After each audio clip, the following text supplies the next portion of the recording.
নয় দফা দাবি আদায়ে সিলেটের শাহজালাল বিজ্ঞান ও প্রযুক্তি বিশ্ববিদ্যালয়ের প্রধান ফটকের সামনে গণসংযোগ, বিক্ষোভ মিছিল ও প্রতিবাদ কর্মসূচি পালন করেছে বৈষম্য বিরোধী ছাত্র আন্দোলন।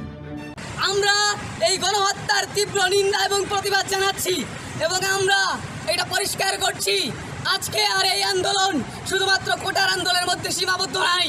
এই আন্দোলন নিরাপদ বাংলাদেশ তৈরির আন্দোলন।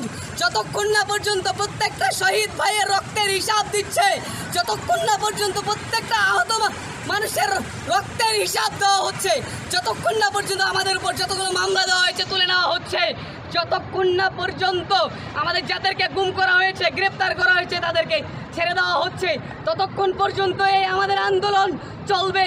যতক্ষণ না পর্যন্ত আমরা ছাত্র সমাজ জনতা